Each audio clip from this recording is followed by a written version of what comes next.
그러므로 내가 너희에게 이르노니 목숨을 위하여 무엇을 먹을까, 무엇을 마실까, 몸을 위하여 무엇을 입을까 염려하지 말라. 목숨이 음식보다 중하지 아니하며 몸이 의복보다 중하지 아니하냐. 공중의 새를 보라. 심지도 않고 거두지도 않고 창고에 모아들이지도 아니하되 너희 하늘 아버지께서 기르시나니 너희는 이것들보다 귀하지 아니하냐. 너희 중에 누가 염려함으로 그 키를 한 자라도 더할 수 있겠느냐. 또 너희가 어찌 의복을 위하여 염려하느냐. 들의 백합화가 어떻게 자라는가 생각하여 보라. 수고도 아니하고 길쌈도 아니하느니라. 그러나 내가 너희에게 말하노니 솔로몬의 모든 영광으로도 입은 것이 이 꽃 하나만 갖지 못했느니라. 오늘 있다가 내일 아궁이에 던져지는 들풀도 하나님이 이렇게 입히시거든 하물며 너희일까 보냐. 믿음이 작은 자들아, 그러므로 염려하여 이르기를 무엇을 먹을까, 무엇을 마실까, 무엇을 입을까 하지 말라. 이는 다 이방인들이 구하는 것이라. 너희 하늘 아버지께서 이 모든 것이 너희에게 있어야 할 줄을 아시느니라. 그런즉 너희는 먼저 그의 나라와 그의 의를 구하라. 그리하면 이 모든 것을 너희에게 더하시리라. 네. 아멘. 제목 염려하지 말라. 마태복음 6장 25절에서 33절까지 말씀입니다. 본문의 역사적, 문학적 상황을 살펴보면요. 역사적으로는 예수님의 산상설교이죠. 공생의 사역 초기에 갈릴리에서 행해졌고 설교 대상은 제자들이지만 또 기원 후 1세기 중순 마태복음의 독자들이 이 말씀을 읽고 어떻게 적용했는지 함께 질문도 해보아야 한다고 말합니다. 세리 출신인 마태는 천국 백성이 갖추어야 할 재물관에도 관심을 보이고 있다. 그렇게 정리해 두었습니다. 문학적 상황은 오늘 본문은 재물을 섬기지 말고 보물을 하늘에 쌓아두라는 권면을 뒤따르고 있습니다. 25절의 전치사구, 그러므로는 앞에 이 19절에서 24절 말씀, 이 재물관에 관한 설교를 계속 이어받은 설교라고 이야기합니다. 본문의 주석과 해석인데요. 서기를 먼저 보면 제자들은 만몬 대신 하나님만 전적으로 섬긴다면 그들의 기본적인 필요와 생계를 누가 책임지는가. 또 예수님은 이 염려를 간파하고 계신다. 그리고 염려하다는 동사가 본문 속에 6번이나 계속해서 반복이 되는 중요한 단어라고 말합니다. 또 24절에 만몬처럼 근심도 천국 백성들을 끈질기게 유혹한다고. 그리고 천국 백성은 이 올바른 재물관을 견지하고 있다면 물질의 염려에서도 놓이도록 애써야 한다고 말합니다. 목숨과 몸보다 덜 중요한 음식과 옷에 집중하지 말고 하나님을 신뢰하지 않는다면 불행하게 될 것이다고. 그리고 염려하지 않고 살아가는 예로 예수님께서 공중의 새들을 제시하고 계시는데 26절은 이 명령형 동사인 너희는 주의를 기울여 보라로 시작을 하고 있습니다. 26절에서도 예수님은 긍정의 대답을 기대하는 수사 의문문을 사용하시는데요. 이 새들은 하나님이 공급하신다는 법칙을 받아들이고 배웠다. 그러나 사람은 그 법칙을 망각하고 불신한다고 말합니다. 이는 하나님의 백성의 의식주를 위해 아무 노력도 하지 않아도 된다는 의미가 아니라 새들이 끊임없이 양식을 찾아다니듯 그리스도인들은 일용할 양식을 위해 노력하고 또 공급자 되신 하나님께 신뢰의 기도를 드려야 함을 말합니다. 성도의 생계와 생명은 하나님 손에 달려 있으므로 하나님과 그분의 나라의 마음을 우선적으로 두면서 일상에 임해야 한다고 말합니다. 25절에서 27절에도 각 절마다 수사 의문문을 사용하고 계시는데요. 이제 예수님은 양식과 생명으로부터 의복으로 눈을 돌리십니다. 들판의 아생 백합화를 예로 드시면서 솔로몬 왕조차도 자신의 모든 영광으로 그 백합만큼 차려입지 못했다고. 그래서 백합을 입히신 하나님께서 자기 형상을 따른 걸작품인 교회를 당연히 잘 입히시고 책임지신다고 말하고 있습니다. 인간적인 부와 지위, 영광보다 하나님이 직접 돌보시는 은혜가 더 확실하고 안전하고 영구적이라고. 또 예수님은 가치가 떨어지는 이 사소한 것인 백합화, 또 불쏘시개가 되는 야생풀로부터 더 중요한 것인 하나님의 자녀를 이끌어내는 해석 방법을 사용하고 계십니다. 30절에는 믿음이 작은 자들이란 말을 사용하는데요. 마태가 즐겨 사용하는 이 말은 그리스도인이 하나님 나라의 본질인 부성적인 사랑에서 나오는 신적인 통치를 받는다면 의식주가 최대 관심사나 염려거리로 자리 잡지 않도록 우리도 노력해야 한다고 말합니다. 31절은 믿음이 적은 자들이 염려하는 세 가지를 지적하고 질문을 던집니다. 무엇을 먹을까, 마실까, 무엇을 입을까 하는 건데요. 그러나 하나님 아버지께서는 자기 자녀의 모든 필요를 미리 알고 계신다고 말합니다. 그리고 32절은 그 이유의 접속사, 가르라는 말을 두 번 사용하면서 천국 백성이 불신자와 다른 삶을 추구해야 하며, 죄송합니다. 하나님의 예지와 공급하심을 믿기 때문에 염려하지 말라고 전하고 있습니다. 33절은 접속사 대라는 말로 시작하는데 그런즉이라는 단어로 번역했지만 바른 성경은 오직이라고 번역했습니다. 이방인이 구하는 것과 다른 차원의 것을 구해야 한다면 이 반의 접속사인 그러나가 적절하다고 말하고 있습니다. 다시 말해 그리스도인은 우선적으로 하나님 나라와 그분의 의, 즉 하나님의 의로운 나라를 더 열심히 추구해야 하고 또 바로 그때 하나님의 의식주를 더해 주신다. 더하여질 것이다는 하나님의 공급을 강조하는 신적 수동태를 사용해서 설명하고 있습니다. 하나님의 나라는 하나님의 통치를 받는 상태이고요. 하나님의 의는 주님의 통치로 들어가기 원하는 사람들에게 부과되는 하나님의 모든 요구입니다. 마태복음 왕이신 예수님께서 전파하시고 구현하신 천국 복음을 집중적으로 소개하기 위해 하늘나라를 32번이나 사용합니다. 그런데 33절은 하나님의 하늘나라가 아니라 하나님 나라라고 말하고 있습니다. 산상설교는 본문의 해석인데요.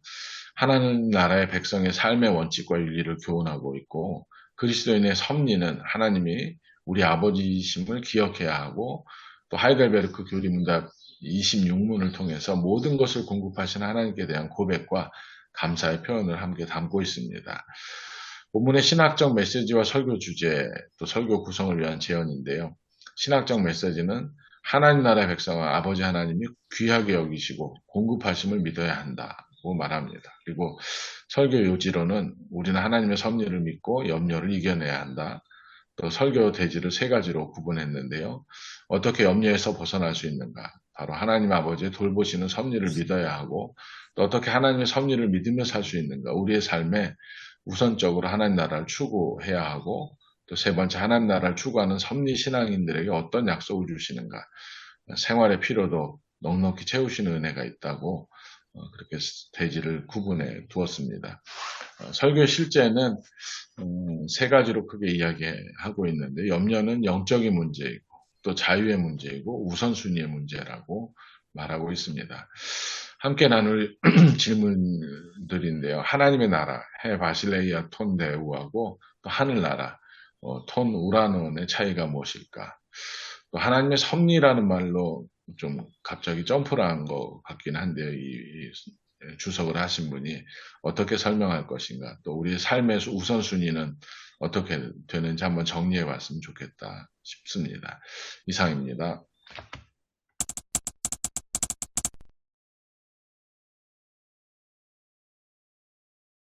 근데 그 감사자라고 어떻게 연결해야 되죠? 그것도 좀 고민이고요. 그리고 왜 34절을 뺐을까요? 네. 그러네요. 예, 왜 뺐을까? 성수 정과를 정할 때 좀 문제가 사진 그렇네요. 주석하는 분은 빼지 않았을 테고 주어진 본문이 근데 우리가 이제 감사하다라는 말이 한자 말이잖아요. 네. 한자 말인데 이제 우리말은 이제 그 고맙습니다가 우리말인데 이 고맙습니다, 고맙다의 어원을 보면 그게 이제 그 고마라는 말이 신을 얘기하는 거거든요. 우리 삶의 모든 근원이 그 절대자에게 있다라는 그런 뜻을 지닌다고 그러더라고요. 그래서 그거하고 연결하면 오늘 말씀하고 좀 이렇게 연결이 되지 않을까 그런 생각이 듭니다.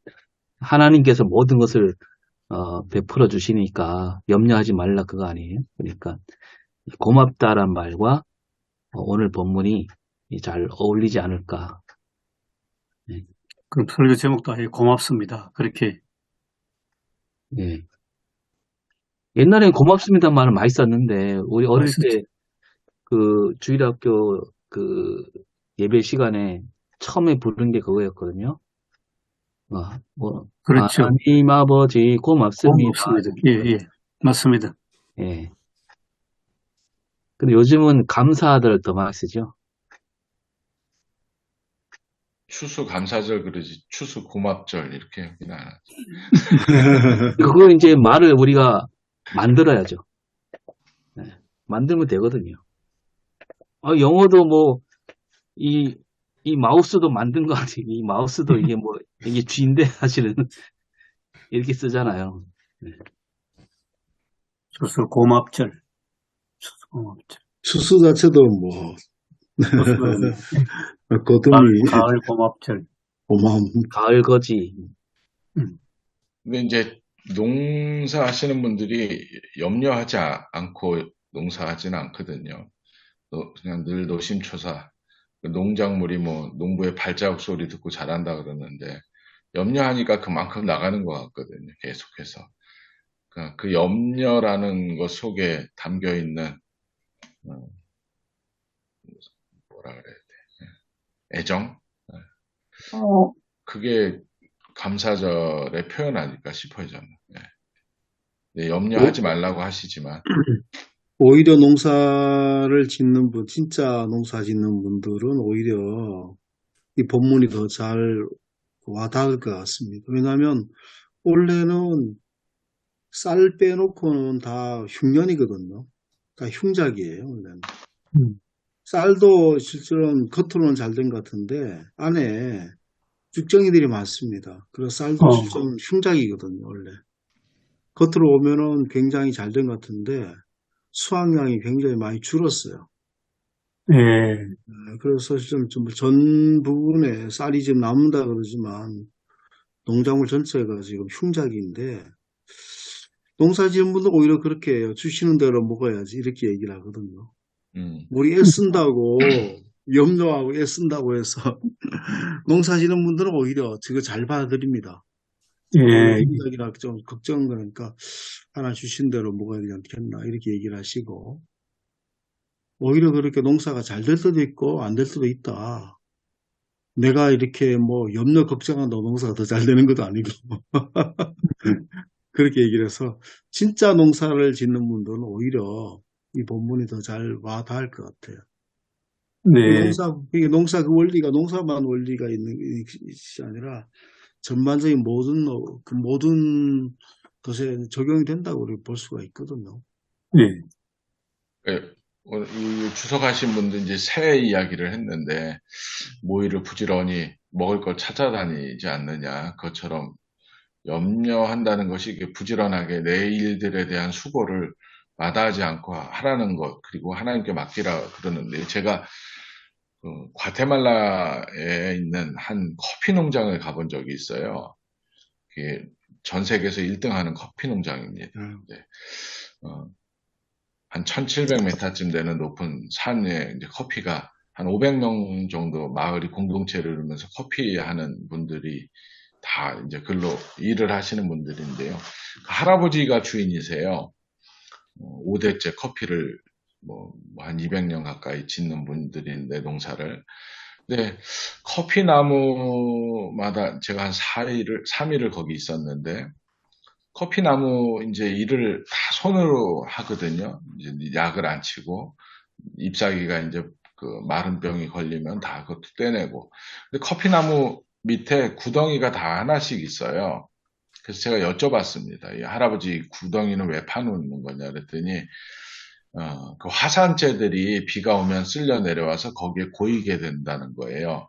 그러면 그 농사 짓는 그 좋은 유기질 토양이 그 안에 들어와서 커피가 잘 되게 하는. 근데 우리가 노력을 한다는 거죠. 땅도 파고 구멍도 파고 나뭇잎 사기도 다 떼내고, 그러나 우리가 결국 하나님께 기도해야 한다는 것을 말씀하시더라고요. 그래서 하나님께 우리가 최선을 다하지만 맡기는 일이 농사의 가장 중요한 일입니다. 그 얘기를 하시더라고요. 제가 은혜를 받아서 그래서 커피 먹을 때마다 그 생각을 하거든요. 그래서 커피 한 잔에는 하늘이 들어있다는 생각을 제가 하게 됐습니다. 그래서 그러니까 우리가 염려한다는 것은 그러니까 내일 일을 하나님께 맡기는 그래서 염려하지 말아야 하지만 염려와 더불어 수고는 우리가 해야 되는 것 아닌가. 그리고 하나님께 맡기는. 그리고 이제 염려라는 말이 제가 좀 길게 죄송한데 제 설교했던 내용입니다. 이제 그 스페인어로 프레오쿠파르라는 동사를 써요. 근데 프레는 영어로 이제 프리 앞에라는 뜻이거든요. 오씨는 이제 전치사인데 뭐 두다 뭐 그런 뜻도 있고 아니면 오쿠파르라는 말은 바쁘다는 뜻이에요. 그러니까 미리 마음이 바쁜 그래서 막 뒤섞여 있는 그 상태가 염려이거든요. 근데 우리가 순서를 잘 정하지 않고 뭐 농사 짓는 분들이 순서가 중요하잖아요, 사실은. 네, 땅 파고 흙을 갈고 이 순서를 어기면서 살아가는 것이 염려하는 것. 그러니까 우선순위를 잘 정하는 것. 그것도 염려하지 말라는. 그리고 먼저와 그러므로의 그 우선순위에 대한 이야기를 했거든요. 그래서 혹시 도움이 되실까 싶어서 말씀을 길게 드렸습니다. 예, 다음 주에는 추수감사절인데 아까 몇 분이 말씀하신 것처럼 이 본문하고 감사절하고 어떻게 연결시킬 거냐. 예, 잘 마음에 와닿지 않거든요. 그래서 저 나름대로 이제 본문을 분석한 거는 첫째는 창조 질서적인 면에서 한번 생각해 보자.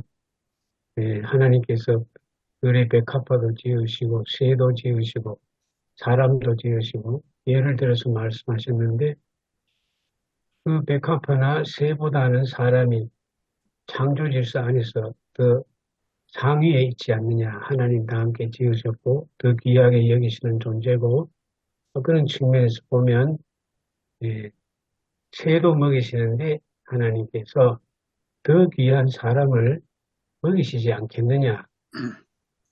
그런 창조 질서적인 면에서 한번 생각해 보고 두 번째는 하나님과 사람과 물질과의 관계적인 측면에서 하나님은 아버지시고 물질은 사람에게 주신 선물이고 그래서 관계적인 측면에서 봐도 하나님 주신 선물보다는 우리가 선물을 주신 하나님을 더 경외하고 사랑해야 되는 게 아니냐. 그래서 관계적인 측면에서 이 본문을 해석해도 감사와의 측면이 연결이 되죠. 그 다음에 세 번째는 우리 사람 사는 생각의 가치관이 어디 있느냐, 물질에 먼저 있느냐, 하나님에게 먼저 있느냐, 하나님 나라에 먼저 있느냐. 이 가치관 면에서 살펴봐도 우리가 더 중요해야 될 것은 하나님 주신 물질이 아니고 하나님 나라, 하나님을 더 중요시해야 되지 않느냐. 그리고 마지막으로 네 번째는 성경에 있는 말씀 그 자체, 우리를 더 귀하게 여기시고 먹이신다는 예수님 그 말씀 자체가 약속이 아니냐. 그래서 그 성경의 말씀, 예수님의 약속을 믿는다면 근심할 게 뭐이냐, 염려할 게 뭐이냐. 이거는 네 가지 측면에서 생각해 봤습니다. 근데 목사 하나 보태면 두 번째 관계성은 하박국서 3장하고 연결해도 되겠습니다. 예, 예. 뭐 외양간에 소도 없고 소출도 없지만은 여호와로 말미암아 즐거워한다. 예, 그렇습니다.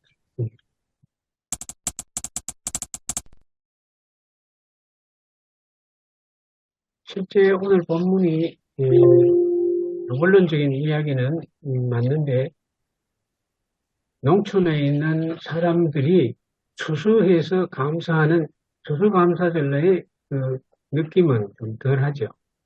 그런데 그것을 보완하려면 출애굽기에 있는 수장절을 거기 보태서 하면 수장절 자체가 뭡니까? 우리 생명을 위해서 겨울에 먹을 거 없을 때 양식을 미리 준비해서 비축해서 우리 생명이 유지 보존되도록 해주시는 그 은혜. 그 결국은 하나님께서 준비해 주신 것이죠. 그래서 모든 것은 하나님 손에 달려 있다. 그런 측면에서 하나님 나라를 더 우선시해라 하는 말씀을 풀면 아마 농촌에 있는 분들에게도 실질적으로 이게 이해가 되지 않나 그렇게 생각이 됩니다. 그 추수감사절을 가장 잘 이렇게 느끼는 그 고시 농촌이기는 하지만 농사가 이제 천하지 대본이라고 기본이잖아요. 그러면 농사가 기본이라면 모든 신앙의 원리도 실제로 예수 그리스도도 신앙의 원리를 농사에서 농업, 그 당시에 산업이 농업이 주니까 거기에서 신앙의 원리를 끌어들여서 말씀을 하신 것처럼 오늘 이 농업이 좀 이렇게 다른 산업보다는 지금 일반으로 다른 산업보다는 거의 좀 이렇게 덜 중요시되고 있는 그런 사회가 오늘 우리 사회자 산업사회지 않습니까? 그렇게 본다면 오히려 기본으로 돌아가서 농업에 대한 어떤 농사나 농업의 원리에 대한 얘기를 좀 해준다면 자기가 농사를 안 짓더라도 원리는 똑같으니까 기본적인 것들을 좀 끌어내어서 설명해 주면 되겠다는 생각이 듭니다. 예. 네. 그러나 농사 짓는 분들 얘기는 주시는 대로 하나님께서 먹는 것이다. 우리가 염려한다고 농사가 더 잘 되는 거 아니다. 또 염려한다고 해서 막 열심히 한다고 해서 농사가 되는 게 아니고 어떤 분은 오히려 그냥 그런 게 있었어요. 봄에 되면 고추 모종을 이제 내거든요. 설 지나고 난 다음에. 그 하우스에다 넣었는데 다른 집은 고추모가 벌써 이만큼 자라는데 자기 고추는 조금 덜 자라니까 거기다가 막 빨리 자라게 비료를 줘버렸어요. 나중에 다 타서 죽어버렸습니다. 그래가지고 갔더니 막 울고 있어요. 그런데 한 해 농사를 망쳤기 때문에 제가 가보니까 울고 있죠. 그러니까 조급하거나 아까 좀 김성희 목사님 순서를 바꾸거나 과하다하고 뭐 된다고 그렇게 농사가 되는 것이 아니다. 어떤 건 기다려야 되고 맡겨야 되는 것이 필요하다. 그래서 이거는 농사만이 아니라 자기 어떤 일을 하든지 간에 다 원리가 다 동일하게 적용된다고 볼 수 있거든요. 그래서 오히려 이 시대에 농사를 우리 짓는 사람이 없기 때문에 농사 얘기를 좀 그렇지 않나 뭐 그렇게 우리는 다 뭐 농촌 지역이 있으니까 다 상관이 없는데 오히려 농사에 대한 얘기를 함으로 기본적인 원리를 끌어 들어와서 얼마든지도 우리가 어떤 설명할 수 있다고 이렇게 봅니다. 또 하나는 강소영 목사님 4가지 말씀하셨는데요. 첫 번째 하나님의 창조 질서를 봤을 때 이 산업화 시대 이후로 이제 농사가 점점 이렇게 농사보다는 오히려 이 산업화를 통해서 이제 먹거리를 창출하는 그런 시대로 간 결과 지금 이 기후 위기가 상당히 심각해졌는데요. 그리고 하나님의 창조 질서가 이제 파괴된, 손상도 있고 파괴되는데 하나님은 계속 주고 싶어도 사람들이 이 산업화를 통해서 그간에 지구가 엄청 이제 망쳐져 가지고 그래서 하나의 예로 지난 5월 달인가 울진에 가보니까 이 산불 때문에 소나무가 다 타서 이제는 송이 재배가 30년 동안 못한다 하거든요. 그래 가을 거지를 하는 사람도 추수지만은 이 송이도 그렇게 보면 자기가 논농사는 아니지만 하여튼 이 송이 채취를 해가지고 농사처럼 그렇게 그것만 의지해서 먹고 사는 사람이 30년 동안 이제는 큰일 났습니다 그러는데 그래 본다면 이 하나님이 주신 자연, 주신 그 질서를 이제 파괴하는 그 행위가 지금 기후 위기로 나타났는데, 기후 위기로 말미암아 이제는 사실 송이뿐만 아니라 농사도 점점 힘들어지지 않습니까? 지난 가을에 영주도 보니까 뭐 사과가 막 떨어져가지고 피해가 많던데요. 예, 그래서 그런 것도 언급해야 되지 않을까 생각이 듭니다. 예, 지금 코로나하고 지금 러시아, 우크라이나 전쟁 때문에 세계적으로 식량 안보가 더 중요하다. 다른 산업도 중요하지만 특히 식량 무기화가 무기화 문제. 지금 우크라이나가 러시아가 식량을 내놓지 않으면 특히 이제 가장 필요한 곳이라든지 여러 가지 개발도상국이라든지 또 이런 어떤 곳에는 굉장히 이제 특히 생존 위기까지 몰리는 또 이런 상황이잖아요. 그래서 예, 대만 같은 경우도 제가 엊그제 그 기사를 봤는데 대만은 봉쇄해버리면 완전히 중국이 봉쇄해버리면 아무것도 못 들어가잖아요. 예, 그러니까 대만이 자국의 농업이 중요하다. 지금 우리가 대만은 반도체 상당히 반도체 산업이라 이것도 굉장히 이제 큰 비중을 차지하고 있는데 이 농업을 식량 안보가 중요하다. 봉쇄되면 꼼짝없이 우리가 굶어야 되는데 그러니까 이제 더 농업을 좀 관심 있게 해야 되겠다. 그렇게 이제 정책을 좀 많이 바꿨다 이렇게 얘기하더라고요. 우리나라도 좀 심각하지 않습니까? 우리도 그렇죠. 자급률이 20%도 안 되거든요. 지금. 예, 예. 식량을 무기화해버리면 네. 정말 이제 뭐 생존 문제가 걸리는데 예.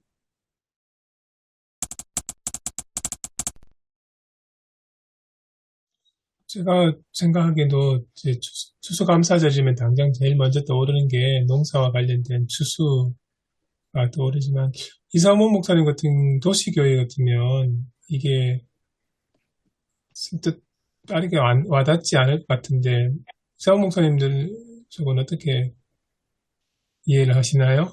추수를 좀 더 이렇게 추수라는 개념을 좀 줄이신보다 좀 더 확장시켜서 일반 도시에 사는 사람들까지 어떻게 적용할지 그걸 좀 고민을 해야 될 것 같은데. 네, 저희 11월 셋째 주고, 네, 그리고 또 농사 짓는 분이 거의 없으시니까요. 저희 교회는 다 직장인분들이고 그러시니까 이게 추수감사절이라는 의미가 이렇게 농사 그쪽보다는 이제 또 그냥 감사 쪽으로 많이 가기도 하죠.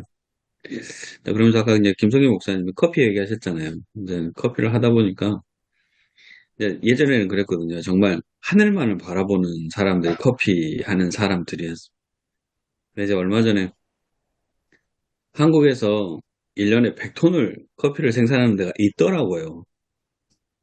화순에 있는데 200만 주를 커피를 해요. 근데 어떻게 한국에서 이렇게 평지에서 이렇게 커피가 납니까?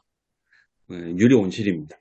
유리 온실하고 비닐하우스여가지고 만약 콜롬비아면 콜롬비아, 이디오피아면 이디오피아 현지 날씨를 요즘 인터넷이 너무 발달돼 있어서 현지 날씨를 스마트팜으로 해가지고 그 날씨를 그대로 재현해버려요. 맞아요. 그러니까 하나님과는 전혀 상관없이 커피가 생산이 되고 맛 또한 너무 좋더라고요. 그래서 이거 그러니까 예전에는 정말 하늘만 바라보고 지금 농사를 지었었잖아요. 그러니까 지금 보니까 뭐 스마트팜이라도 많이 바뀌어 있더라고요. 그런데 문제가 뭐냐면 이제 거기에 들어가는 시설비들이나 이런 것들로 통해서 시설비도 그렇지만 정말 많은 것들을 공해가 더 많이 발생하게 되잖아요. 그걸로 인해서 전기 계속 써야죠. 난방 계속 해야죠. 에어컨 계속 틀어야 막 이런 건 문제들이 있어가지고 그래서 전혀 그러니까 오늘 아무것도 염려하지 말라고 하는데 지금 염려뿐만이 아니고 넘어서 더 많이 하려고 지금 하고 있거든요. 그러니까 지금 이 구절 전에 재물 이야기 나오잖아요. 그러니까 커피도 그렇고 더 많이 이거에서 더 많이 어떻게 생산할 수 있을까? 하다 보니까 이제 더 막 그러게 커피도 그러게 가게 됐는데, 그래서 오늘 본문 보면서도 정말 저희들이 8월, 작년에 똑같은 본문이 있었잖아요. 작년에 거기 예배와 강단에 똑같은 본문이 8월 1일 날 있었거든요. 설교 작년에 했었는데, 그래서 이걸 감사절과 어떻게 연관할까, 그거는 계속 좀 고민을 하고 있는 지금 실정입니다. 이번 주. 진짜 고민이 하나 더 생겼습니다. 추수가 이제 하늘만 바라보는 시기가 아니고, 이 스마트 농업시, 뉴스에서 봤습니다. 경북 안동도 스마트 농사가 본격적으로 들어온다고 들었거든요. 그러면 이제, 예컨대, 논농사도 이제는 땅에서 하지 않고 공장을 만들어버려가지고, 그 커피 재배하듯이 앞으로 그렇게 되지 않겠습니까? 이미 채소는 그렇게 수경 재배 쪽으로 가서 그렇게 많이 가고 있던데. 그래서 이거 뭐, 참, 안개부터 비, 해, 조절이 안 되는 게 없으니까요. 아예. 뭐 그렇다 해도 또 동일한 것 같습니다. 그렇다고 사람이 그거를 잘하게 하지는 못하거든요. 사람이 하는 것 같은데, 옛날에 우리가 이제 하늘만 바라보고 천수답이라 그러잖아요. 하늘만 바라보고 농사를 이제 다 지었는데, 요즘에는 다 관계시설이 잘 되어 있잖아요. 그러니까 이 개념이 바뀌어서도 하늘만 바라보고 시대가 이제는 여러 가지 어떤 그 관계 사업이 잘 되고 간정을 다 파도 결국은 이제 잘하게 하신 분 하나님이시라고 하는 원리는 변하지 않으니까 그게 스마트팜이 되든지 뭐 어떻게 되든지 간에 조건을 맞춰준다 뿐이지 잘하게 할 수는 없거든요. 그것도 참 중요한 말씀입니다. 예. 두 가지로 오늘 본문의 말씀을 두 가지로 분리해 보면 염려하지 말라라고 하는 염려하지 그러니까 우리가 수장절이라든지 하나님 주신 것에 대한 거 주신 것의 산물에 대해서 하나님께 대한 감사와 예물을 드리고 감사드린 것이 이제 있고, 그럼 감사드린 이제 두 번째 그의 나라와 그의 의를 구하는 것은 감사드리는 사람이 어떻게 살아야 될 건가, 감사하는 생활을 어떻게 해야 될 건가라고 하는 거를 현재의 내가 이제 받은 것에 대한 감사. 그러면 하나님께 정말 감사한 사람이 어떻게 살아야 될 건가라고 하는 거 두 가지로 이제 주님이 말씀하셨다 보면 앞에도 물론 우리가 예물 드리거나 감사하고 현실적으로 염려하지 걱정하지 말고 하는 거 중요하지만 그럼 우리가 어떻게 살아야 될 건가, 하나님 나라와 그의 의를 구하는 것을 어떻게 해야 될 건가라고 하는 것도 좀 우리가 조금 여기는 그 추석에는 해놨긴 해놨습니다만 구체적으로 우리가 생활 속에서 어떻게 해야 될 건가라고 하는 거를 적용 부분을 조금 이야기를 조금 좀 다양하게 좀 나누면 좋겠다 싶습니다. 저번 주에 읽었던 책 중에 이런 대목이 있더라고요. 그러니까 인생에서 가장 쉽고 빠르게 불행해지는 방법 중 하나가 바꿀 수 없는 것을 바꾸려고 하는 것입니다. 그리고 인생을 가장 허망하게 보내는 방법 중 하나가 바꿀 수 있는 것을 그대로 방치하고 살아가는 것입니다. 라고 되어 있거든요. 우리가 염려하는 게 바꿀 수 없는 걸 바꾸려고 하다 보니까 염려를 더 많이 하는 것 같더라고요. 그래서 이것도 좀 적용해서 이번 주가 염려하지 말라 하니까요. 이것도 좀 적용해서 이렇게 하면 어떨까라고 생각을 했었어요. 도시교회에 계시는 분들은 추수감사라는 그 용어와는 좀 거리가 있지만 그래도 도시에 있는 분들이 놀고 먹는 건 아니잖아요. 자기 나름대로 자기 분야에서 일을 하잖아요. 그것도 마찬가지로 하나의 하나님이 주신 일이고 직업이잖아요. 그렇게 노력해서 얻은 열매, 금전이 됐든 뭐가 됐든 그거 감사한 일이죠. 내가 일할 수 있도록 농촌에 땅도 없는데 거기서 뭐 하겠어요. 도시에 와가지고 새로운 직업 배워서 거기 열심히 일해서 내 인류에 기여하고 그 열매 가지고 농사 짓는 거 사먹고 농사 짓는 사람이 수익에 고맙죠. 도시에 있는 사람들은 자기 직업이 오히려 더 충실하고 자기 하는 일을 열심히 해서 그걸로 기여하면 농사 짓는 것과 같지 않나. 그렇게 설명하는 것도 한 방법이 된다고 봅니다. 저도 어저께 이 본문을 보면서 염려와 이 감사절을 어떻게 연결될까. 오늘 보니까 이 염려라는 것이 조금 보니까 나누다, 나중에 찢겨지다, 좀 이게 분열되다. 우리가 이 감사절을 맞이해서 참 찢겨진 마음, 분열된 마음이 오히려 이럴 때 농민들 생각하고 우리가 참 먹거리를 생각할 때마다 농민들의 마음을 좀 우리가 이해한다면은 우리가 분열된 마음, 찢겨진 마음을 회복할 수 있는 것이 오히려 감사절 아니겠는가 그런 생각도 한번 해보게 됩니다. 붙인다면은 저는 집에서 이제 집사람하고 이제 같이 밥 먹을 때 모든 음식은 우리가 낭비하면 안 된다. 교인들한테도 우리가 저기 음식을 갖고 와가지고 낭비하고 버리면은 과연 우리도 이제 그 마음 자체가 벌써 찢겨진 마음이 된다. 농민들이 농사할 때에 정말 쌀 한 톨 한 톨. 저는 이제 도시에 와서 이게 제가 여기가 영주가 농촌 반 도시 반인데 농촌에서 한 12년 동안 목회하면서 농민들이 이렇게 감자 하나하나 할 때마다 굉장히 참 정성을 많이 이게 참 쏟더라 보니까 제가 우리 농촌에 목회할 때 장로님이 이제 감자 농사하는 걸 제가 도왔거든요. 감자 키울 때마다 나중에 보니까 감자를 키울 줄 몰라 그날 해가지고 호미로 다 좁아가지고 경제 미안한데 굉장히 아주 참 장로님은 이 키울 때 아주 손 하나하나 이렇게 굉장히 조심하더라 보니까요.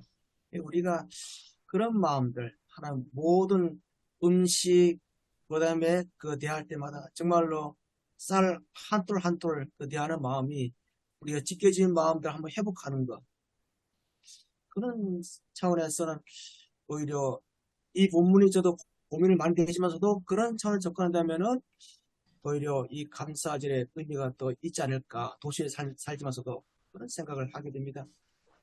올 한해 우리가 염려한 것대로 다 된 것도 없는데요, 보니까. 저희는 이제 11월 첫째 주일이니까 드렸으니까 이미. 근데 교인들이 배추도 좀 가져오고, 무도 가져오고, 또 농사 안 지은 바나나도 가져오고, 파인애플도 가져오고, 쌀 농사 지은 것도 가져오고, 사서도 드리고, 그래서 앞에 상을 예쁘게 차려놨는데요. 꼭 농사하지 않더라도 감사하는 방법들이 있다는 것을 잔치상 같은 상에서 발견하게 됐습니다, 사실은. 그리고 그걸 나눠서 또 가져가기도 하고, 어떤 분은 이제 처음 이제 고추를 비닐하우스에서 하셨는데요. 우리 이제 제일 어르신 중에 한 분인데, 첫 번 수확을 하고, 그 다음에 저희가 홍수가 나가지고, 다 쓸려 내려가 버렸어요. 근데 말씀하시더라고요. 그냥 올해는 천 목사님 말씀하신 것처럼 주신 것만큼만 첫 번 수확한 것만큼만 먹어야 될 것 같아요. 그냥 그러시는데 담담하게 말씀하시더라고요. 아주 담담하게. 그래도 감사를 잃지 않으셨어요. 홍수가 그러니까 이제 산사태가 나면서 이제 다 쓸려가 버린 거니까요. 400개 심었는데 다 날아갔다 그러시니까. 600개인가? 근데, 그래도 건강하게 예배 드릴 수 있는 게 얼마나 좋냐고. 그 말씀 하시는 거 보니까. 진짜 농부의 마음이 그런 것 같아요. 염려한다고 한자나 더 키를 늘리겠느냐 그러시니까. 저도 고추를 원래 좀 많이 심었고, 텃밭에.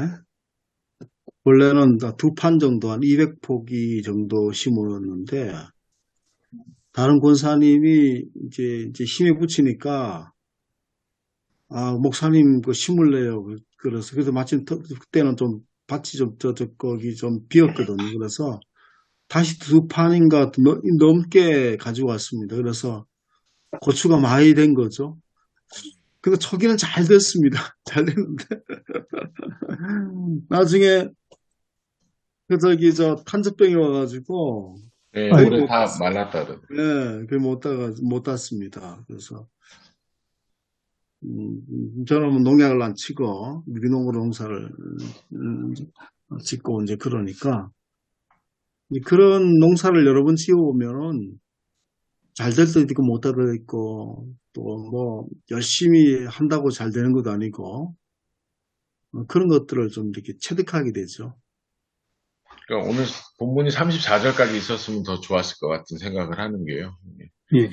내일 일이라는 것에 대해서 우리가 염려하거든요, 사실. 이제 오지 않은 것, 우리의 영역이 아닌 것을 가지고 염려하니까 그게 어리석다는 거겠죠. 그리고 제가 또 들꽃에 대해서도 이야기를 한번 한 적이 있는데요. 솔로몬이 모든 영화를 가지고 입힌 것이 들꽃만도 못하다 말씀하셨는데 진짜 가을에 들꽃 혹은 여름에도 산에 가면 얼마나 예쁜지 몰라요. 그래서 가서 보고 나보다 더 예쁜가 자세히 비교해 보라 그랬습니다. 나보다는 더 안 예쁠 거니까 자연 앞에서 우리가 겸손하게 하나님 주시는 것, 더 큰 것들 기대하고 또 감사도 하고 그렇게 살라고 말씀 한번 드린 적이 있거든요. 근데 우리가 그 꽃을 이겨먹으려고 합니다. 보면. 네.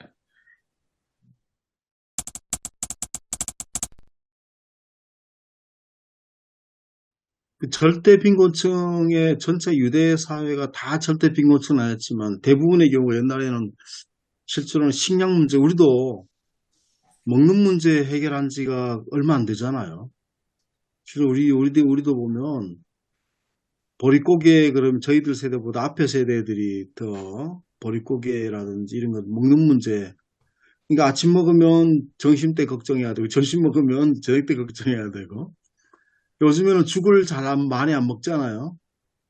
그래서 우리가 밥 먹다가도 이제 여기 이제 우리 이제 거의 80대 된 분들은 옛날에는 죽을 많이 먹었다는 거예요. 왜냐면 때를 양을 늘리기 위해 가지고 그때는 어떻게 보면 뭐 먹는 문제가 아주 심각해. 자식들이 입에 넣는 문제가 아주 심각했잖아, 부모들이.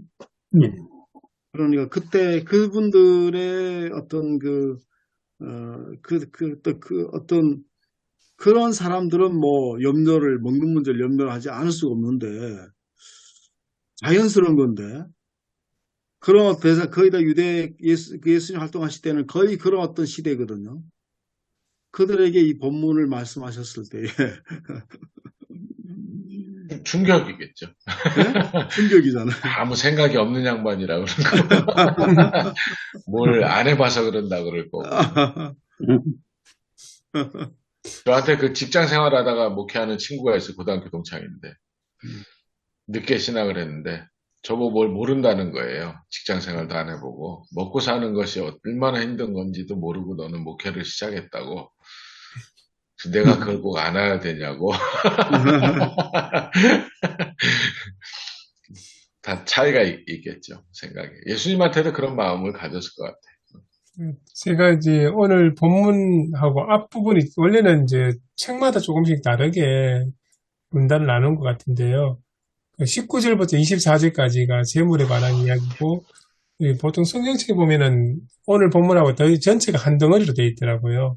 우리는 이제 나눴는데 24절까지 이야기는 제가 보니까 그 탐욕과 부유함에 대한 경계의 이야기 말씀인 것 같고요. 너무 이제 재물을 우상시하며 숨기지 말라는 이야기고, 오늘 본문에는 이제 너무 가난해서 생존의 위협을 처해진 그런 것에 대한 두려움, 먹고 살기 힘든 그런 것에 대한 걱정, 염려, 여기에 대한 경고인 것 같아요. 그래서 하나님께서 이 세상을 창조하시고 지금까지 보존하시고 우리를 인도하시니까 거기에 대해 너무 걱정하면서 절망하지 말라. 너무 이제 스트레스 받으면서 그렇게 하지 말라. 우리의 모든 삶을 인도하시는 분이 하나님이시라는 것을 믿고 살아라. 그런 의미인 것 같아요. 그래서 이제 오늘 감사를 생각한, 추수감사절에 감사를 좀 생각한다면 지금 우리 사회도 그렇고 하루하루 먹고 살아가는데 대부분 다 살아가지 않습니까? 그 삶 자체에 대해서 감사하는 것, 이야기하면 되지 않을까 그런 생각이 듭니다. 뭐 과도하게 많은 것을 탐욕을 부리며 살아가는 것도 아니고, 그렇다고 해서 우리 사회 속에서 뭐 아주 극단적인 예외가 아닌 이상은 대부분의 사람은 하루하루 먹고 살아갈 수 있지 않습니까? 그 삶 자체, 오늘 하루 한 끼를 먹을 수 있다는 것 자체, 그게 하나님께 감사한 일이 아닌가 그런 생각 듭니다. 농사를 조금 망치기도 하고, 뭐 회사가 좀 사업이 좀 잘 안 돼가지고 좀 들어오는 수입이 좀 줄어들기도 하고, 그렇지만 먹고 사는 데는 그대로 가능하게 지금 생활을 영위하고 있지 않습니까? 감사를 생각하면서 너무 과도하게 큰 것을 생각하니까 자꾸 어렵게 되는 것 같습니다. 우리 주님도 필요를 모르시는 분은 아니시라고 이야기하거든요. 근데 우리가 필요를 따라 사는 게 아니고 욕망을 따라 살아서 그게 문제인 거죠, 사실은. 욕망이 많을수록 염려도 더 많아지는 것 같아요. 예, 예. 예수님께서 마지막으로 말씀하신 그의 나라 그의 의를 구하는 것이 좀 저는 핵심이라고 보는데, 모든 것이 하나님의 주권 속에 들어있다. 주권과 통치 속에 들어있다고 하는 것이, 그게 뭐 내가 어떤 상황이 있든지, 내가 어떤 절대 빈곤에 있든지, 아니면 내가 뭐 농사에 있든지, 아니면 어떤 산업이 내가 어떤 직종에 내가 일하든지 간에 모든 것이 주권이 결국은 하나님의 통치와 주권 속에 들어있다고 하는 것. 이걸 예수님께서 말씀하신 것 같습니다. 그래서 먹는 것이든지 마시는 것이든지 입는 것이든지 하나님의 통치권 속에 들어있기 때문에 우리가 그 통치에 어디든지가 하나님 통치에 우리가 다른 삶을 살아야 된다고 하는 것을 예수님이 말씀하신 것 같고요. 최근에 저희는 매일 성경에서 다니엘서를 지금 묵상하고 있는데, 다니엘이 왕이 내려준 어떤 화사한 음식을 거부하지 않습니까? 거부하면서 이제 물과 채소를 주어서 먹게 달라라고 하는 건데, 그게 생존의 문제잖아요. 다니엘과 세 친구의 생존의 문제가 아니라 생명의 문제거든요. 목숨에 달린 문제인데, 그때도 그는 하나님의 주권을 역사하시 믿었다는 거죠. 역사하실 수 있고, 그리고 하나님의 통치 방식에, 물론 율법의 가르침인데, 그것 따라 살았는데, 결국은 그들이 오히려 왕의 진미를 먹은 사람보다 더 얼굴이 좋고요, 더 건강해 보였다라고 하는 거. 그리고 다니엘서가 말하고 있는 것은 이방인 지역이 있지만 이방인 통치를 살지만, 그러나 다니엘은 거기보다도 하나님의 주권과 통치를 믿고 하나님의 어떤 주권의 어떤 생활 양식으로 살았다는 거죠. 그래서 하나님이 보호해 주셨고, 다니엘이 여러 세대에 걸쳐서 여러 왕조가 바뀌었습니다. 제국이 왕조가 바뀌어도 계속해서 이제 공직에 나가서 할 수 있었던 것도 결국은 하나님 주권 통치를 신뢰하고 통치의 원리대로 살았다고 하는 것. 그걸 다니엘서가 이제 말씀을 하고 있다고 보거든요. 제가 이번에 이제 쿠바 다녀왔잖아요. 이제 쿠바가 지금 정말 어렵거든요. 인플레가 한 10배 이상 되고 통화 시스템이 바뀌면서. 근데 이제 배급이 나옵니다. 거기는. 배급소에서 사면 그냥 단위를 우리가 모르셔도 되는데 1배소예요. 한 개. 예전에는 뭐 0. 몇 배소밖에 안 됐던 건데 1배소입니다. 하여튼간. 그런데 줄을 한 2시간 이상 서야 돼요. 배급표를 가지고 쭉. 그 다음에 시장에서 나라가 만들어서 파는 빵이 또 있습니다. 갔더니 거기는 3배소더라고요. 제가 계란이 너무 먹고 싶어가지고 선교팀도 있었으니까 계란을 좀 사고 싶어서 한 새벽 4시, 5시쯤 이제 일어나서 돌아다니고 있었는데 한 사람이 지나가더라고요. 그래서 야, 계란을 좀 어디서 파냐 그랬더니 계란? 너 우선 저희 가서 빵줄이나 서 그러더라고요. 근데 이제 빵줄을 가봤어요. 시장에. 이제 배급소 빵줄도 가보고 시장에 있는 빵도 가봤는데 시장에 있는 빵은 한 1시간쯤 줄을 서야 돼요. 제 앞으로 한 100명도 넘게 서 있더라고요. 그걸 쓸까 말까 그러다가 사람들하고 이야기하고, 그 빵을 이제 가지고 파는 사람들이 있어요. 또 나와서. 아, 이제 되파는 거죠. 자기가 안 먹고. 그러면 좀 더, 뭐, 한 5, 6배서 주면 살 수 있는데, 진짜 줄을 안 서고 사는 빵이 있습니다. 개인이 만들어서 파는 빵인데, 배급선이 1배소, 시장에 가면 3배소, 줄 서는 시간은 반씩 주는 거예요. 줄을 하나도 안 서고 제가 결국은 샀는데, 하나에 12배소를 줬습니다.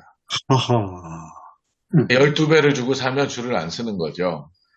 근데, 그걸 가지고 오면서, 이제 우리가 함께 그 뭐 교회도 같이 기도하고 아이들 간식도 그걸로 했거든요. 성경학교 온 아이들 빵에 이제 햄하고 치즈를 넣어서, 그리고 치즈는 달러 상점에 가서 제가 뭐 한 100불 정도치를 사서 먹었는데, 기도의 내용은 다 똑같은 것 같아요. 빵에 대한 감사지 내가 줄을 1시간 서서 혹은 한 번도 안 쓰고 거기에 대한 의미를 두고 기도하지 않더라고요. 아이들도 하나님께서 내게 주신 빵 이거에 대해서 감사하고 먹었어요. 저희가 다. 근데 우리가 그런 마음으로 좀 살면 좋겠다는 생각이 들었거든요. 그러니까 어떤 사람은 많이 가져서 불편함 없이 살지만 이것 자체가 하나님께로부터 왔음을 고백하고 기도해야 할 것이고, 어려움은 어려운 대로. 물론 이제 수장절, 이스라엘에서는 이제 추수할 때 남겨두잖아요. 가난한 사람들이 와서 모퉁이에 있는 것들을 가져갈 수 있게 하고, 일부러 이삭을 떨어뜨려 놓기도 하고. 근데 그 나누든 혹은 내가 여유가 있어서 사던 진짜 감사는 내게 주신 것에 대한 감사를 우리가 드리면서, 이게 사는 게 감사가 뭔가 제가 다시 한번 생각하게 됐거든요. 그러니까 좀 얘기가 또 길어졌는데 제가 그런 생각을 하다 왔습니다. 12페소 되면 우리나라 하나를 얼마 돼요? 12배소면은 지금 150원? 200원? 네. 우리 돈으로? 네네. 하나로? 그러니까 요만한 빵 하나가 지금 엄청 많이 비싸졌어요. 계란이 예전에는 10원 정도 했거든요. 그리고 암시장에 가서 사면 한 100원? 근데 지금은 거의 한 400원? 계란 한 판을 누가 들고 가는 거 봤는데요. 진짜 단순하게 생각하면, 야, 루이비통 입고 다니는 사람, 가방 들고 다니는 사람보다 더 멋져 보이는 그런 거 있잖아요. 저 뭐지? 근데 단순하게 사는 법도 다시 한번 제가 경험하게 됐고, 진짜 감사는 뭐, 쿠바는 풍성한 것을 기대하고 설교하지 못하거든요. 근데 우리가 누리는 그 풍요, 이제 번영, 이런 얘기를 설교 시간에 할 수 없습니다. 이미 예수 믿는 사람은 자발적인 가난을 가지고, 그 정신을 가지고 살아가는 사람들이기 때문에, 그러나 주신 것에 대한 감사는 잊지 않고 사는 거죠. 네, 이거 참 중요한 말씀이에요. 그러니까 가졌던 사람, 많이 가진 사람도 더 겸손해야 되는 것 같고, 다 필요를 따라서 가진 사람도 필요한 만큼 사고, 그러면 좋겠어요. 근데 우리는 필요 이상으로 가지고 살려고 하니까. 염려를 안 하면서 살 수는 없더라고요. 보니까. 빵을 가지고 진짜 염려하니까, 없는 사람들은. 근데 이제 하여튼 염려를 많이 해도 빵 1개 먹는 거고, 염려 없이 많이 가진 것 같아도 빵 10개 먹는 거 아니니까.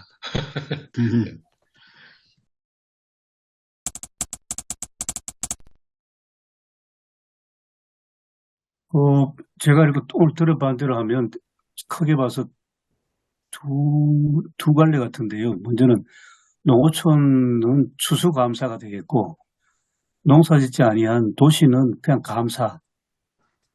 추수하고는 별로 감각이 없으니까. 그래서 감사주일이 되겠고, 그리고 김성기 목사님 말씀을 좀 이렇게 크게 와닿는데, 필요는 구해야 된다. 그리고 27절 말씀, 먼저 그의 나라와 그의 의를 구하라 하시는 그 구하는 것은 이 인간이 가장 기본적으로 필요한 필요는 구하고, 그렇지만 그 필요와 풍요는 성격하게 나뉜다는 그 말씀으로 비춰지거든요. 그 풍요라는 것은 반드시 욕망이 뒤따르고, 사람이 가장 기본적인 필요는 구해야 되고 하나님이 주시는데, 그걸 넘어서 욕망과 풍요와 번영은 이쪽으로 가는 것은 그거는 하나님이 아마 못마땅하게 여기시는. 염려하면 감사를 잃어버리게 되죠. 또 하나님이 필요를 아신다는 것만으로도 저는 은혜인 것 같아요. 이 모든 것이 너에게 있어야 할 줄 아신다. 이 말씀이 저는 은혜가 됐거든요. 그게 감사고 그렇게 생각합니다. 저는 또 설교를 어떻게, 이제 지금 시간도 그렇고, 설교를 어떻게 해야 될 건가, 이제, 최 목사님이 물으실 시간인데, 저는 33절에 좀 이렇게 맞춰서 좀 하면 어떻겠나 지금 생각 중이거든요. 우리가 염려, 근심, 걱정, 예수님도 염려, 근심, 걱정, 무엇을 먹을까, 무엇을 마실까, 사람들이 걱정을 한다는 것 아시고 말씀하신 거잖아요. 염려, 걱정, 이거 기본적으로 우리 염려, 걱정, 근심은 저는 안 할 수 없다는 거죠. 우리가 염려, 걱정, 근심하는 속에 살고 있고, 그게 아니라 우리가 뭐 건강 문제도 그렇지 않습니까? 건강 문제라든지 생활 문제도 염려, 걱정, 근심 안 할 수 없는데, 기본적으로 하나님 주권과 통치하심을 우리가 믿지만 염려하거든요. 그럼 우리가 감사하는, 적극적으로 하나님 통치를 인정한다는 것이다. 그래서 우리가 추수감사절 때 그게 농산물이 됐든지 감사 예물이 됐든지 간에 감사 드리는 것은 하나님의 주권과 통치가 하나 있다는 것을 고백하는 것 때문에 적극적으로 감사할 때 우리가 염려, 근심이 우리가 덜해질 수 있다는 거죠. 적극적으로. 오히려 내가 염려, 근심, 걱정보다도 오히려 감사하고, 우리가 이제 감사하면서 이제 우리 보통 메시지도 그렇지 않습니까? 감사함으로 우리가 힘든 것들을, 우리가 감사함으로 오히려 적극적으로 감사함을 통해서 이제 염려, 근심, 걱정이 이제 옅어지는 거죠. 덜해지는 거죠. 안 할 수 없기 때문에, 인간은 안 할 수 없으니까.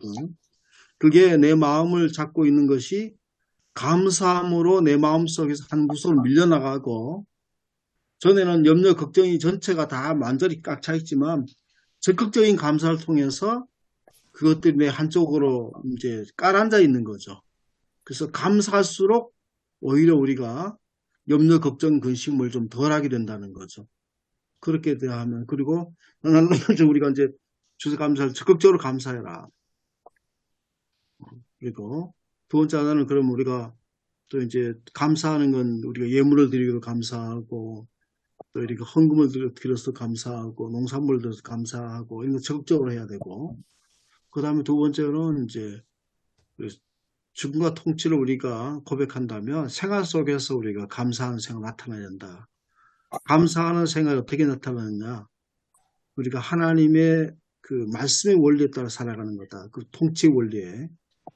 이 세상 사람의 원리가 아니고 성경이 가르치고 있는 원리대로 우리가 살아가는 것이다.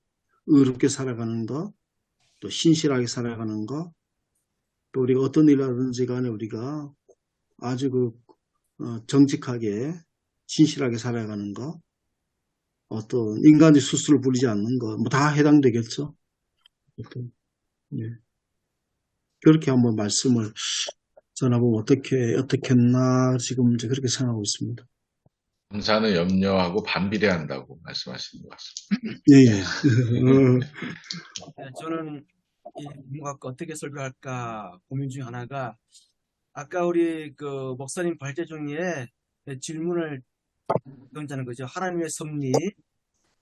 우리가 염려라는 것이 어찌 보면은 과거에 집착하고, 그리고 하나님의 주권을 인정 안 하고자 하는 그런 유혹, 그리고 하나님의 섭리 가운데 들어가서 하나님의 주권을 인정하는 건 결국은 내 삶을 포기하는 것. 포기한다는 것은 정말 난 아무것도 안 한다, 이것이 아니라 모든 삶에 하나님께서 개입해 주옵소서, 그러면서 나는 최선을 다하면서 하나님께 감사하는 조건을 찾는 것이 저는 하나님의 섭리를 좀 우리가 알아가는 것이다. 그러면서 그렇다면 현재 삶에 좀 충성해야 된다. 뭐 밖의 일이든 교일이든 가정일이든 간에 그러면 우리가 이 감사절로 한번 생각해 보지 않을까 그렇게 한번 고민을 해보고 예, 예. 그래서 제목을 좀 정한다면은 오늘 보니까 염려하지 마는 저는 거기다 하나 더 보태서 너무 염려하지 마라. 이렇게 한번 해볼까 생각 중인데. 저는 좀 반대로 생각을 해가지고, 오늘 본문에 보면 예수님께서 새 이야기 하시고, 백합화 이야기 하시면서 하나님께서 다 돌보신다고 이야기 하시면 염려하지 말라고 하시지 않습니까? 그러면, 우리 그리스도인들이 일상생활에서 지금 삶 속에 감사한 그 조건들, 감사한 것들, 가볍게 생각하면 이제, 자연스럽게 이제, 그 공기 같은 거, 겨울에 황사가 와가지고 많이 고생도 하지만, 1년 내내 그렇지 않고, 맑은 공기가 있는 것, 마실 물이 있고, 걸어서 움직이고 다닐 수 있는, 그러니까 전에 한번 제가 대학 다닐 때, 어떤 프로그램 참석했는데, 그때 이제, 한 종이 쪽지에다가 한 50가지 정도, 다음 시간까지 자기가 감사한 자기 장점을 적어 오라고 한 적이 있거든요. 처음에 50가지는 찾을 수 있을까 싶었는데, 쓰다 보니까 넘더라고요. 그래서 오늘 그러니까 새나 백합화나 그거 다 일상적인 거지 않습니까? 뭐 특별하고 그런 게 아니니까 우리 그리스도인들에게 지금의 일상 삶 속에서 감사한 것들을 쭉 나열해 보고 그것을 바탕으로 해서 이 모든 것이 감사할 수 있는 것은 결국 하나님의 섭리고 하나님의 돌보심 밑에 깔려 있기 때문에 그게 감사할 수 있지 않을까 이렇게 하는 게 좋지 않을까 그런 생각이 듭니다. 특별한 걸 이야기하기보다는 지금 한 해 동안 그렇게 돌아보면서 그 감사의 조건을 찾고 그것을 바탕으로 그 감사를 주신 하나님의 섭리와 하나님의 섭리, 통치 그런 식으로 접근하는 것도 괜찮지 않을까 생각이 듭니다. 영주제일교회 전에 보니까 밖에 나무에다가 감사나무라고 카드를 줘가지고 10가지인가 뭐 이렇게 적어가지고 거기다 걸게 해놨더라고요. 그것도 이게 좀 인상적이었습니다. 이게 자기가 가서 감사한 사람이 나무에다가 감사나무를 이렇게 내가지고 할 수 있도록 그것도 조금 하나님 은혜를 감사합니다. 우리가 살아가는 동안 이런저런 염려들 많이 합니다. 하지만 하나님께서 우리의 염려를 모두 아신다고 하셨사오니 맡기고 하나님의 섭리에 의지하는 믿음의 삶, 먼저 우리 목회자들이 살아가게 도와주시고 노우들에게도 그 말씀 잘 전하고 함께 하나님 나라를 만들어가는 복된 교회와 성도들 다 되게 도와주옵소서. 새로운 길을 준비하는 우리 목사님, 하나님께서 그 마음의 염려를 사라지게 하시고 새로운 길로 좋은 길로 인도하시는 하나님을 의지하오니 붙들어 주시옵소서. 건강하게 한 주간 또 잘 지내고 만나게 하실 줄 믿으며 예수님의 이름으로 기도드립니다. 아멘. 저는 올려드린 대로 알면 알수록이라는 제목으로 했는데요. 욥이 나중에 그 하나님 말씀을 들으면서 자기가 너무 무지한 말로 알지도 못한 일을 말했다. 요 구절을 착안해서 3가지 종류 사람이 있다.